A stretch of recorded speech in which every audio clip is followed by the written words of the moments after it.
कोई कह रहा है राहुल गांधी को पागल खाने बेच दो, कोई कह रहा है राहुल गांधी को आगरा बेच दो, क्योंकि वो कह रहे हैं कि अयोध्या में नाच गाने का प्रोग्राम हुआ था। यार इतना पागल भी नहीं है, कॉमेडियन शो तो कर सकता है। अच्छा। हाँ, एक अच्छा खासा कॉमेडियन शो कर सकता है। लेकिन ये नाच गाने का प्रोग्राम कहना उचित है क्या अयोध्या के प्राण प्रतिष्ठा महोत्सव को? गलत बात है, बिल्कुल गलत बात है। लग रहा है कि इस पे हिंदुओं का रोष होगा, ये गलत बयानबाजी बिल्कुल होगा। है? क्या लग रहा है आपको, ये नाच गाने का प्रोग्राम कहना सही बात है? ये जो अयोध्या में हुआ है। ये सांस्कृतिक प्रोग्राम था, भगवान का नाम लिया जा रहा था। अब उससे सोच गलत है, वो सोचा नाच गाने का प्रोग्राम है, जैसे मैं दिल्ली में जाकर करता हूँ नाच गाना, यहाँ भी कर लेता हूँ। तो गया क्यों नहीं, जाना भी नहीं है। माफी मांगनी चाहिए राहुल गांधी को। नाक रगड़ गए। ये 56 इंच की छाती वाले मोदी थे, सिकुड़ गई है छाती। मैं उनकी संसद में शक्ल देखता हूँ, शक्ल उतरी है मोदी की। ये नॉन बायोलॉजिकल मोदी जो है, ये घबरा गए हैं, तभी उल्टी सीधी बातें कर रहे हैं। क्या लग रहा है, राहुल गांधी के कटाक्ष मोदी को परेशान करने वाले क्या इस बार? भाई राहुल गांधी की तुलना क्यों कर रहे हो मोदी जी से? राहुल गांधी क्या है यार, बालक बुद्धि है उसमें, दिमाग है उसमें, बताओ ना कितनी उम्र हो गई उसमें, दिमाग नहीं आया, उसके बाल सफेद हो चुके हैं। ये अब उनके कहने से आप बताइए, धारा 370 खत्म हुई, भारतीय जनता पार्टी ने किया। हाँ। किया ना। हाँ। तो ऐसे वो भी करेंगे, वो देखते रहेंगे, वो सिर्फ चिल्लाएंगे ऐसे खटाखट फटाफट, ये कर देंगे वो कर, और ये कुछ कर नहीं पाएंगे क्योंकि ये सत्ता में आ नहीं पाएंगे। ये आएंगे नहीं और चिल्लाएंगे। सर, चुनावी माहौल है देश में, जम्मू कश्मीर में चुनाव हो रहे हैं, 90 सीटें वहाँ पर है, हरियाणा में चुनाव हो रहे हैं। राहुल गांधी जम्मू कश्मीर भी हो रहे हैं, हरियाणा भी हो रहा है। हर जगह एक बात बार बार कहते हैं कि इस देश में एक तो पूरा देश ही बर्बाद है। जम्मू कश्मीर में कह रहे हैं कि भाजपा ने जम्मू कश्मीर को दिल्ली से कंट्रोल करके रखा हुआ है, बाहर के लोग जम्मू कश्मीर को चला रहे हैं, बर्बाद करके रख दिया है। 10% लोग पूरा हिंदुस्तान चला रहे हैं और 90% लोग जो हैं वो आज जो है वंचित हैं। ये भाजपा की नीति है, मोदी की नीति है। कितना सहमत इस बात से आप? मैं तो पूरी तरह सहमत हूँ, होना भी चाहिए कंट्रोल। पहले तो पाकिस्तान से कंट्रोल था ना पूरे कश्मीर का और कांग्रेस का, तो अब मोदी से है, सेंट्रल दिल्ली से है। दिक्कत क्या है, सेंट्रल क्या है, दिल्ली क्या है, अपने भारत का हिस्सा ही तो है। पाकिस्तान से तो नहीं हो रहा ना, पहले की तरह बम तो नहीं फट रहे उसमें, बढ़िया हो रहा है, अच्छी बात है। कश्मीर की कश्मीरियत खत्म कर रहे हैं मोदी जी, वहाँ की आवाम जो है वो खुश नहीं है। 370 उनका हक छीन लिया है। जिसे वो कश्मीरियत बोल रहे हैं उसे हम पहले टेररिज्म बोलते थे। हाँ, अब वो खत्म हो रहा है तो इन्हें दर्द हो रहा है। अब इनके गुर्गे शांत बैठे हुए हैं मोदी के डर के कारण। बस यही दर्द है इन्हें, इनकी दुकानें बंद हो चुकी हैं। क्योंकि अडानी अंबानी का, ये राहुल गांधी बार बार कहते हैं, अडानी अंबानी की सरकार चल रही है, ये उद्योगपति ही सब कुछ कर रहे हैं, मोदी जी के मित्र बने हुए हैं। अगर अडानी अंबानी की चल रही है तो ये रॉबर्ट वाड्रा इनका कौन है ये तो बता दे। ये डीएलएफ खड़ा करके रख दिया इसने, वहाँ पे उन्हें नहीं दिखाई देता अडानी अंबानी के गीत गाते हैं। ये रॉबर्ट वाड्रा कहाँ से पैदा हो गया? ये भी तो कांग्रेस से ही पैदा हुआ ना। ऐसे ही है। अभी ये मोदी जी कमजोर हुए हैं क्या? राहुल गांधी बार बार कहते हैं कि लोकसभा चुनाव के बाद में मोदी कमजोर हो गए हैं, 56 इंच की छाती अब नहीं रही है, सिकुड़ गई है। देखो वो चीज मानने की बात है। वोट कम हुए हैं, सीटें कम हुई हैं, उसका कारण ये है कि इन्होंने, विपक्ष ने गंदी राजनीति करी है, लोगों को डरा के रख दिया, हम आरक्षण खत्म कर देंगे। दलित समाज बेचारा डर गया उससे, जबकि ऐसा कभी बीजेपी ने बोला नहीं कि हम आरक्षण खत्म करेंगे या कुछ होगा। उसी का खामियाजा भुगत रहे हैं। ये भ्रम फैलाया गया पूरा का पूरा। हाल ही में संविधान के पन्नों का नहीं पता पेज कितने होते हैं संविधान में, वो संविधान लेके चल रहा है, संविधान के गीत गा रहा है, खत्म कर देंगे, खत्म कर देंगे।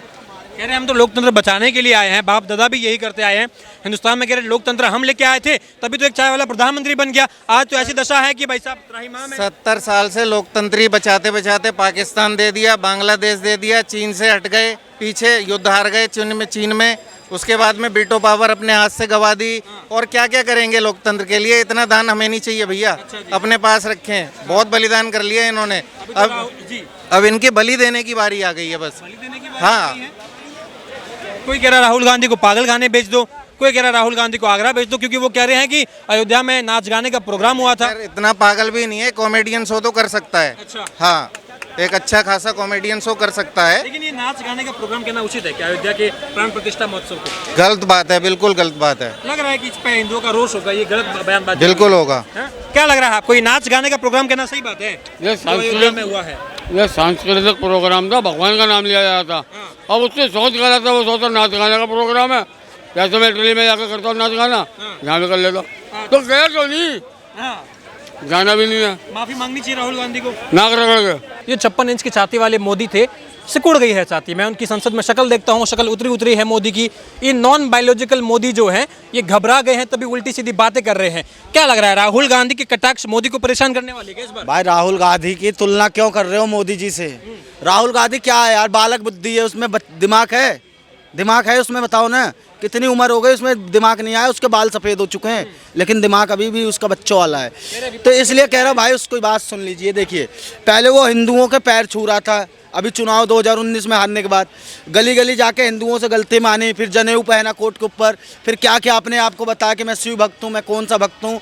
अब ये जाके अमेरिका में ना जाने कहाँ कहाँ जाके बैठ के ये हिंदुओं को अब गाली दे रहा है, अब हिंदुओं को हिंसक बता रहा है। तो इसलिए राहुल गांधी से यही कहूँगा कि भाई इसका भी इलाज कराओ, जाके इसे भेजो जहाँ से ये पढ़ के आया है ऑक्सफोर्ड में, इसे दोबारा वहाँ पे भेजो, ये वहाँ पे दोबारा कोचिंग लेगा। मोदी जी के आगे भाई साहब ये कुछ नहीं है, बच्चा है, कुछ नहीं है, कह रहा हूँ बच्चा, 0 बराबर 0 है। वो तो बस इसकी कांग्रेस पार्टी है जो कि थोड़ी बहुत इसमें ये हाईलाइट में, नहीं तो इसे कौन पूछने वाला है। घबरा गए मोदी जी, डर गए हैं, इसलिए उल्टी सीधी बातें करते हैं कि नॉन बायोलॉजिकल हूँ, इस तरीके की बातें कर रहे हैं, घबराहट में कर रहे हैं। घबराहट में भाई साहब ये बातें कर रहे हैं राहुल गांधी, घबराहट में। ये तभी तो जाके कभी कह रहे हैं कि मुसलमान खतरे में है, ये खतरे में, वो खतरे में। मैं पूछ रहा हूँ भाई, कौन खतरे में? हिंदुस्तान में कोई खतरे में नहीं है। यहाँ पे और सिर्फ खतरे में कौन है पता? कांग्रेस ही है। कांग्रेस खतरे में। कांग्रेस को पता है कि अब तो हमारा मतलब अब नहीं आने वाला कयामत के दिन। अरे यार, वो जम्मू कश्मीर में भी अलायंस कर दिए हैं, एनसी से अलायंस किए हैं, पाकिस्तान से समर्थन मिल रहा है कि मुझे एनसी, वहाँ के रक्षा मंत्री कह रहे हैं कि मुझे एनसी और कांग्रेस के अलायंस पे भरोसा है कि ये 370 वापस से लागू करेंगे, समर्थन दे रहे हैं। तो वही भाई देखो, ये 370 अगर वापस लाएंगे ना, तो एक चीज़ इनको बता दे रहा हूँ आपके कैमरे के माध्यम से, जिनको मौत सताती है अजर अमर कर डालेंगे। जिस दिन रामलला हिंदुओं में अपना तेवर डालेंगे, और जो गजवाए हिंद का सपना पाले बैठे हैं, गजवाए हिंद से पहले हम भगवाए हिंद कर डालेंगे। अच्छा, ये इसी बात पे बार बार ये भी कहा जाता है कि इस बार जो चुनावी माहौल है उसमें कह रहे हैं कि प्रधानमंत्री जहाँ जहाँ जा रहे हैं केवल बड़ी बड़ी बातें कर देते हैं, पीओके की बातें करते हैं। योगी जी की बात ही कह रहे हैं कि ये पीओके की बातें करते हैं, ये केवल जो है झुंझुना पकड़ाते हैं जनता को, इनके बस की कुछ भी नहीं है। राहुल गांधी कह रहे हैं कि मैं आपको स्टेट का दर्जा भी दूंगा, 370 इंप्लीमेंट भी करेंगे और जम्मू कश्मीर को स्वर्ग बनाएंगे। अरे मेरे भाई, इसकी कहानी मैं बता रहा हूँ। देखो, भारत का करके बंटवारा, अब ये भारत जोड़ेंगे, जिन्ना जीता नेहरू हारा, अब ये भारत जोड़ेंगे।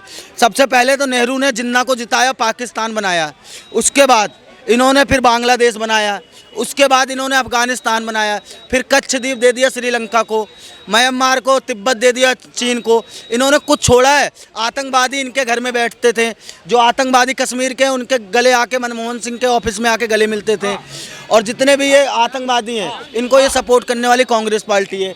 तो भाई सीधी बात है कि ये कांग्रेस आतंकवादी दंगाइयों की पार्टी है। इसका कोई मतलब नहीं है देश से और न देश के संविधान से। कितना समर्थन करते हैं इनकी बात का? कितना सहमत है कि भाई कांग्रेस पार्टी तो एनसी, कांग्रेस का गठबंधन है, जम्मू कश्मीर में 370 वापस लागू करने की बातें कर रहे हैं? 370 वापस लेने की बात तो आप ऐसे कर रहे हैं, वो राज्य सरकार बना, अगर मान लीजिए वहाँ बना भी लेते हैं तो ये कौन सा संसद से पारित, ये हो ही नहीं सकता। ये तो फालतू, ये बेवजह का कोई केवल एक बात है। ये तो केवल एक वो चुनाव जीतने के लिए बातें की जा रही हैं, और ऐसा कुछ नहीं है, ये कर ही नहीं सकते। आप भी जानते हैं कौन से कानून में लिखा हुआ है कि ये अगर उनका सरकार बन जाता है तो वहाँ पे हटा लेंगे। इनकी हिम्मत है? कर सकते हैं? ये कानून की किसी किताब में है? वादा तो सभी से कर रहे हैं। अरे तो वादा कर रहे हैं, वादा करने को तो खटाखट समर्थन मिल रहा है। उत्तर प्रदेश में भी गए थे, खटाखट फटाफट सब कुछ बता के आए थे, क्या कर दिए? वहीं से देख लीजिए, वादे पे अगर वो खरे उतरे हों, एक वादा बताइए जो उन्होंने किया था वो पूरा कर। राहुल गांधी की बात तो भरोसा नहीं है, वो कह रहे हैं कि मैं बेरोजगारी समाप्त कर दूंगा, मैं जो है ये अडानी अंबानी की सरकारें बना दी हैं, बड़े बड़े उद्योगपतियों की सरकारें बात बना दी हैं। आप बात नहीं समझ रहे हैं, वो वही बात करते हैं जो कर नहीं सकते हैं। अच्छा। आलू से सोना निकालना, ये हो नहीं सकता। नहीं, पर ये तो कहाँ बोले थे राहुल गांधी? ये तो कह रहे हैं कि बीजेपी की आईटी सेल ने ये वीडियो कट करके डाला है, इसलिए।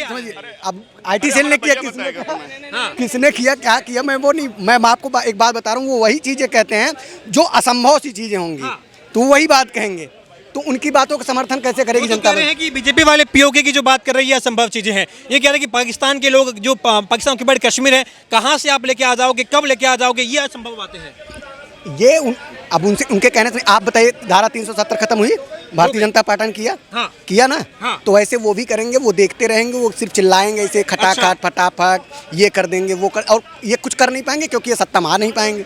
ये आएंगे नहीं और चिल्लाएंगे। निखर रहे हैं क्या राहुल गांधी? धीरे धीरे विपक्ष के नेता बन गए हैं, ये कह रहे हैं कि धीरे धीरे नेतृत्व कर रहे हैं। आपको बता दूं, ये निखर गए, थोड़ा बहुत इनको राजनीति में लोग परिपक्व मानने लग गए। उत्तर प्रदेश में जो 36 सीटें 40 सीटें आई हैं, उसी से इनका कुछ बैलेंस जो है बरकरार हुआ है। लेकिन अब ये उत्तर प्रदेश में फिर से आएंगे और चुनाव लड़ेंगे, फिर वहीं से जो निखार आया हुआ है उसी में बुखार भी आ जाएगा। 2029 में 2027 में इनकी औकात इनको समझ में आ जाएगी उत्तर प्रदेश में क्या आपने है। यूपी की बात करी तो हम भी योगी जी पर आते हैं। योगी जी अभी हम देख रहे हैं कि चुनावी जनसभा है, जम्मू कश्मीर में चुनाव है तो वहां भी संबोधित कर रहे हैं। अब ये यूपी में भी उपचुनाव होने वाले 10 सीटों पर। अब ये अखिलेश राहुल की जोड़ी, यूपी की दो लड़कों की जोड़ी पहले यहाँ बनी हुई थी तो कहे कि लोकसभा में अच्छा प्रदर्शन किया। अब उमर अब्दुल्ला और राहुल की जोड़ी बनी हुई है जम्मू कश्मीर में, तो योगी जी के जाने से भी क्या फर्क पड़ जाएगा? क्या ये जोड़ी भी अच्छा प्रदर्शन करेगी? बिल्कुल करेगी। अब ये तो चुनाव के बाद ही, क्योंकि कश्मीर की राजनीति में बहुत डीपली जानता नहीं हूँ, क्योंकि मैं कश्मीर कभी गया नहीं हूँ, तो वहाँ की जनता क्या सोचती है, क्या कैसे क्या है वहाँ का सिस्टम मुझे। अरे बाबा की राजनीति भी तो करे धर्म पे टिकी हुई है। देखिए बाबा की राजनीति धर्म पे क्यों टिकी हुई है भाई? बाबा की राजनीति विकास पे भी तो टिकी हुई है।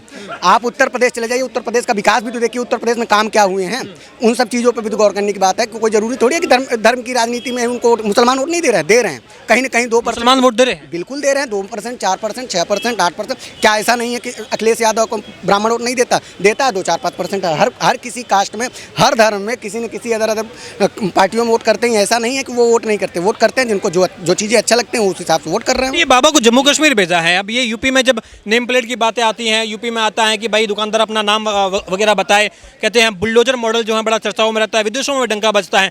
अब तो हम सुन रहे हैं कि पहले तो अब तो इजराइल में भी इसकी चर्चा हो रही है, पता नहीं वहाँ भी एक माहौल चल रहा है, बुलडोजर जो भी चीज़ें हैं। अब जम्मू कश्मीर में इनको भेज दिया, कह रहे वहाँ पे नैरेटिव गलत नहीं हो जाएगा? आप मुसलमान बहुल क्षेत्र है जम्मू कश्मीर, वो राज्य मुसलमान बहुल है, वहाँ बाबा को भेज दिए। आप बात नहीं समझ रहे हैं। एक राज्य हाथ से निकल जाए, क्या हो जाए, वो तो समय की बातें हैं। तो ये तो जब चुनाव होगा, उसकी जब रिजल्ट आएगा उसके बाद समझ में तब पता चलेगा। लेकिन बाबा जी जो वहाँ वक्तव्य देंगे, ये पूरे भारत के 29 राज्यों में जो बातें चलेंगी, जो माहौल बनेगा, वो भारतीय जनता पार्टी के लिए लाभदायक है। वो कश्मीर से ही बहुत चीज़ें नहीं लेनी हमें, हमें पूरे भारत में एक माहौल क्रिएट करना है। तो भारतीय जनता पार्टी उस बेस पे काम कर रही है। माहौल क्रिएट करना है? काहे नहीं करना है? जिस प्रकार से जैसे कांग्रेस से आए राहुल गांधी जी, अखिलेश यादव जी कहते हैं जाति देख के इनकाउंटर किया जा रहा है, ये किया जा रहा है, बहुत तेज़ी से चल रहा है। और एक अखिलेश यादव बहुत चालाक लोमड़ी है। अच्छा। आप बात समझिए, वो मुसलमानों के बीच में बैठता है, बैठ के टोपी भी लगाएगा, इफ्तार भी करेगा, रोजा भी करेगा, सारी चीज़ें करता है। लेकिन इशारों में